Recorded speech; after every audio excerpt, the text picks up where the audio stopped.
It was November the 21st, 1984, my 47th birthday. I went into the garage, started leveling up, and then it happened.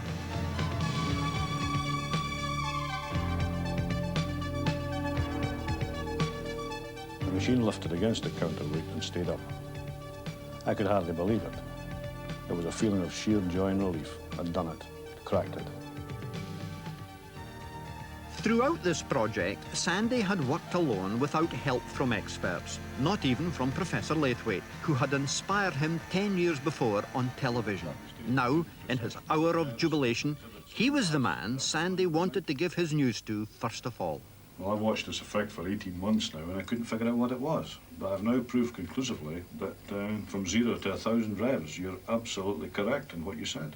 Sandy was so obviously genuine and so almost self-effacing with what he'd done.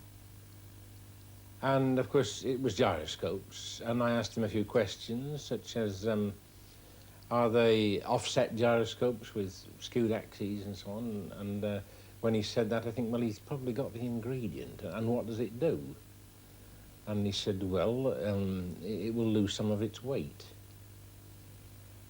And at this point, you think, well, I can't afford not to see this, because I could be missing the big one.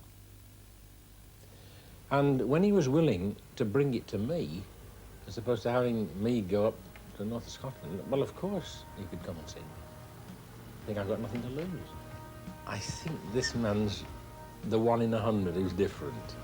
You do get a sort of feel for it. You can spot the cranks a mile off.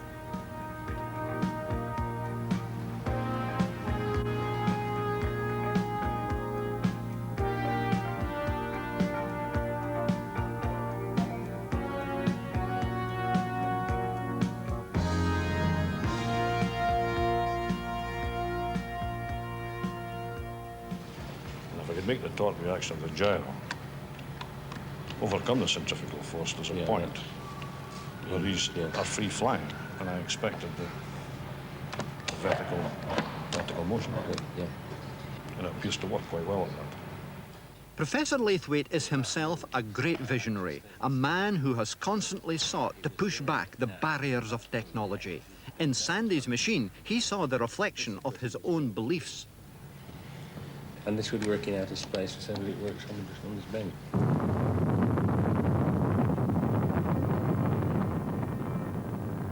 At the moment, the only method we know of traveling through space is by shoveling matter out of the back very fast in order to go forwards. And even science fiction writers, the people with Star Wars, can do no better than talk about twin ion engines in which they squirt ions out of the back. They're still sending matter out one way in order to propel forwards in the shot and gun manner. Now, Sandy's machine, where it differs, is that he's produced a force by converting some angular momentum, which is easy to generate from things like nuclear submarines engines. And if you can convert angular momentum into linear momentum and propel yourself forwards without shoveling material out of the back, then you could go to the next galaxy on a teaspoonful of uranium. The professor's experience with similar projects convinced him that Sandy's idea could only be developed with proper funding. This meant contacting someone who could match bright ideas with venture capital. Such a person was Martin Rose, a high-technology consultant who chose America as the place to test reaction to Sandy's machine. But why go to America? Well, first of all, America is the land where dreams come true. You have a film star who's now a president, so anything's possible. And logically, therefore, it's a place where a reactionless motor, which sounds like an absurd idea, should be presented. There's no problem with gaining attention. There's no problem with funding an idea like that. The key issue is its application, the verification of that idea, and who verifies it. And if you're raising money to set up a company to drive an applications development team, you have to have the right people. The Americans recommended university research, and that is what is now happening at Dundee, where Sandy has been awarded a consultancy. He is one of a university research team trying to establish how exactly the machine is producing its lifting force and whether that force can be made more powerful. This investigative work is being carried out under some security in a small lock-fast laboratory tucked away in the basement region of the university's engineering block. Working alongside the inventor is Dr. Ian Davidson, a lecturer in mechanical engineering who specialises in dynamics.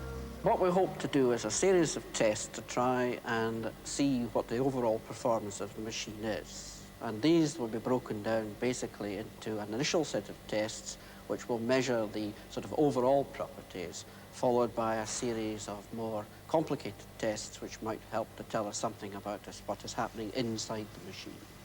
The first test will be some overall force measurements on the lifting effect, and we've set up a force transducer, just a little lever, and on the lever we place what we call a strain gauge, which when it's stretched gives an electrical signal, and that we can display on a counter or an oscilloscope.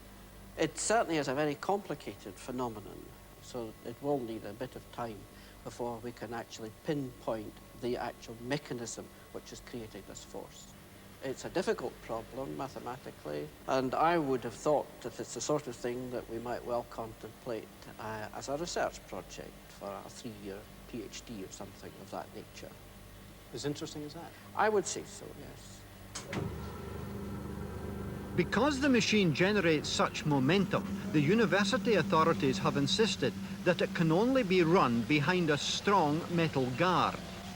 This caution over the safety aspect of the device is matched by Dr. Davidson's own reserve when he is asked if Sandy's machine will provide mankind with a new source of energy. I would prefer to answer that question some considerable time later when we have a much clearer idea of what the machine actually does and the extent of this phenomenon. At the moment, it is an interesting phenomenon. Let's examine it and see what might come from it. One man at Dundee University who harboured no doubts about Sandy's machine was Dr. Bill Ferrier, a senior physicist. Like Professor Laithwaite, he was deeply impressed with both man and machine.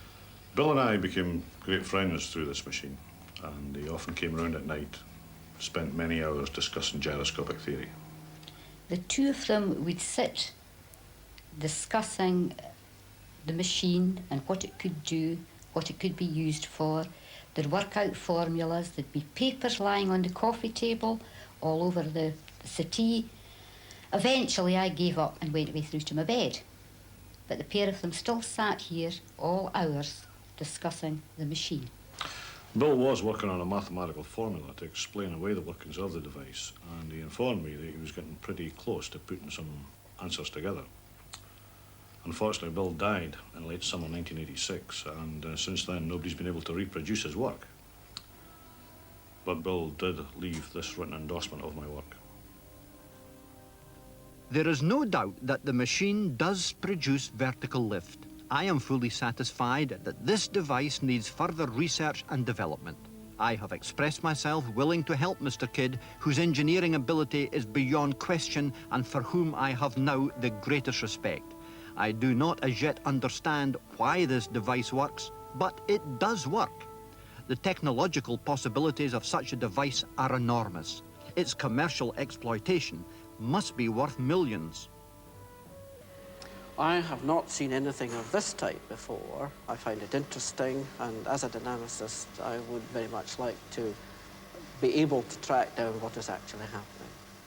It may take you years, but if you know you're going to get there, and you've got the patience and the perseverance, you've got all the ingredients you need. My prediction is eventually I will win through. I've got this far. It was a struggle. I have got to assume that having got into a university establishment, that I'm winning. It's taken time, but I'm getting there. And I have got to allow the academic chappies to make up their own mind at the end of the day. Eventually, they've got to come round to the same conclusion as me. Is it going to change the world? I think it will, if it's allowed. Immanuel Velikovsky, the famous Russian scientist and writer, put it this way: what I want to impress upon you is that science today, as in the days of Newton, lies before us as a great uncharted ocean, and we have not yet sailed very far from the coast of ignorance.